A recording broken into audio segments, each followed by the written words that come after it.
नमस्कार दोस्तों, मैं अंकुर उपाध्याय स्वागत करता हूं आप सभी का एक बार फिर से अपनी नई वीडियो में। दोस्तों यहाँ पे आप सभी के साथ सबसे पहले शेयर करना चाहूँगा FIDIs का डेटा। लगातार दूसरे दिन बाजार में तेजी थी, वैसे तो फ्राइडे को भी थी, लेकिन अगर मैं न्यूज़ स्पेसिफिक देखूँ तो डील संडे रात आई, ऑलमोस्ट पूरी तरीके से समझौता हो गया। मंडे बाज़ारों में तेजी दिखी, ट्यूसडे भी बाज़ार ऊपर ही थे। ना मंडे को डेटा का सपोर्ट था ना ट्यूसडे को है, यानी कि बाजार चल रहा है लेकिन इंटरनली खोखला है, दम नहीं है इस मार्केट में। ऐसे में हम इस तेजी पे भरोसा करें भी या ना करें? क्या हमारे बाजार हद से ज़्यादा अंडर परफॉर्म कर रहे हैं, या फिर धीरे धीरे भरोसा करें और धीरे धीरे इसमें FIIs भी वापस आएंगे और DIIs का तो भरोसा दिखता है।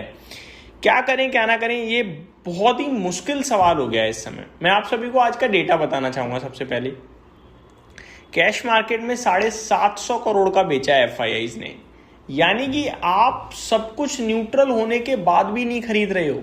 इवन आप एक दिन बस ऐसा गया जहां आपने बिकवाली नहीं करी, दूसरे दिन आज फिर बेच दिया। और DIIs का क्या हुआ, ये कहाँ चले गए? आज इन्होंने 1 करोड़ की भी बाइंग नहीं करी है, फ्लैट फिगर आया है, बिल्कुल बिल्कुल फ्लैट।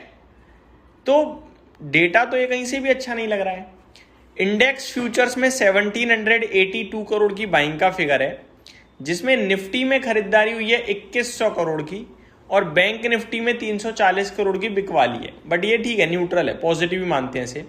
लेकिन स्टॉक फ्यूचर्स में 1727 करोड़ की बिकवाली है, ये नेगेटिव है भाई। तो कहने वाली बात यह है कि FIIs ने अभी भी ठान लिया है कि यहां नहीं जाना है। दुनिया भर में कहीं भी चले जा रहे हैं वो, लेकिन भारत के बाजारों की तरफ अभी भी नहीं ध्यान दे रहे। अब जब तक ये वापस नहीं आएंगे ना, पैसा बनाना तो देखो बहुत टफ है। शायद गिरावट रुक जाए, शायद तेजी होने लगे कहीं धीरे धीरे छोटी मोटी, लेकिन बड़ा पैसा जो बनता है वो तो नहीं बन पाएगा जब तक इनकी हमारे देश में बाइंग नहीं लौटती है। ये मैं आपके साथ कह सकता हूँ। अब अगर बात करें ग्लोबल मार्केट्स की या इंडियन मार्केट्स की, तो देखो तेजी में कोई कसर नहीं छूट रही है। 24,000 हो गए हैं हम ऑलमोस्ट। इनफैक्ट आप भी भाव जो देखो वो 24,000 कहने लायक है, नेगेटिव कुछ भी नहीं है। कल रात एक बड़ा ट्रिगर बनेगा फेड पॉलिसी का, देखते हैं कैसी आती है, क्या आउटकम आता है, आगे को लेकर क्या कहते हैं नए फेड चेयरमैन साहब, वो सब इम्पोर्टेंट है। लेकिन ये थोड़ी ना होता है कि भारत का बाजार ही बिल्कुल ना चले। वैसे कल के सेशन में जो US और ईरान के बीच में MOU साइन हुआ है, साइन तो नहीं हुआ लेकिन MOU हुआ है, जो उसकी डिटेल्स का आउटकम भी आ सकता है, डिटेल्स भी बाहर आ सकती हैं। देखने वाली बात है कि वहाँ पे क्या क्या इम्पोर्टेंट आता है। जैसे कि सभी इम्पोर्टेंट होगा, लेकिन अभी देखो वापस से क्या हो रहा है। ईरान कह रहा है स्ट्रेट ऑफ हॉर्मुज़ पे 60 दिन के बाद फीस लेंगे। अमेरिका कह रहा है कि भैया टोल फ्री रहेगा। यहाँ समझना होगा कि MOU में एक्चुअल में है क्या।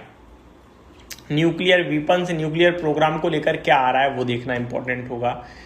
अब ईरान या हिजबुल्ला ये कह रहा है कि इजराइल और लेबनान के बीच में भी सीज फायर होना चाहिए, तभी ये डील होगी।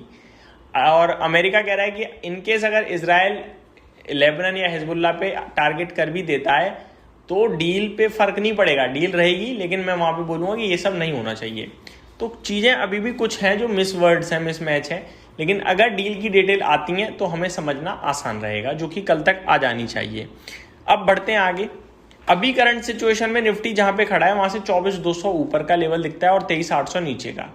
अब कल की बात करी जाए तो कल इस रेंज में बात करूँ तो 400 पॉइंट का दायरा है, बड़ा दायरा है। छोटे दायरे की बात करूँ तो 23,900, 24,100, 200 पॉइंट का रह गया। यही डेटा है, इससे ज़्यादा कुछ भी नहीं है। ऐसा कहूँ कि मैं तेजी तो गलत पढ़ूंगा और मंदी हूँ तो बिल्कुल ही गलत पढ़ सकता हूँ, क्योंकि मंदी लायक कुछ है नहीं। और तेजी हमारे बाजार में कैसे ही आएगी, कोई खरीदने को तैयार नहीं है, तो वहाँ पे टेंशन है। स्टॉक स्पेसिफिक डिस्कस करने के लिए दोस्तों कुछ भी नहीं है, क्योंकि कब क्या कैसे चल जाए पता नहीं। आज के जो चलने वाले स्टॉक्स थे वो भी बिल्कुल आउट ऑफ रडार थे, और जो गिरने वाले हैं वो भी रडार के बाहर ही हैं। तो अभी भी वही सेम चीज़ है परसों के लिए, लेकिन मेरे को लगता है फार्मा, मेटल या ग्लोबल लिंक्ड स्टॉक्स हो सकते हैं, क्योंकि फेड पॉलिसी है। ईरान की तरफ से न्यूज़ है, US Iran deal allows Tehran to immediately sell oil.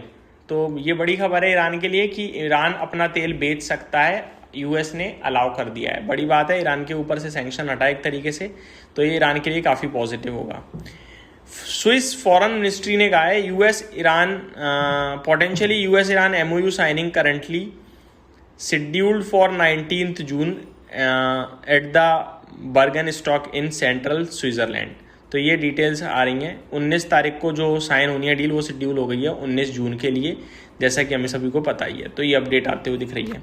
Global markets की तरफ चलते हैं। ग्लोबल मार्केट्स ठीक हैं, कोई नेगेटिव साइन नहीं है, कोई पॉजिटिव भी है, न्यूट्रल ट्रेड कर रहे हैं। अगर मैं आप सभी के साथ बात करूं कच्चे तेल की, तो ये भैया 80 के नीचे कंफर्टेबली ट्रेड कर रहा है, $79 प्रति बैरल, ये बहुत अच्छी बात है। वहीं अमेरिका में डाउ 500 पॉइंट ऊपर है, नेस्डेक फ्लैट है, S&P 500 फ्लैट है, और कच्चा तेल भैया रेल बनी बढ़ी है इसकी, $79 हो गया, बहुत पॉजिटिव बोलूँगा मैं इसे।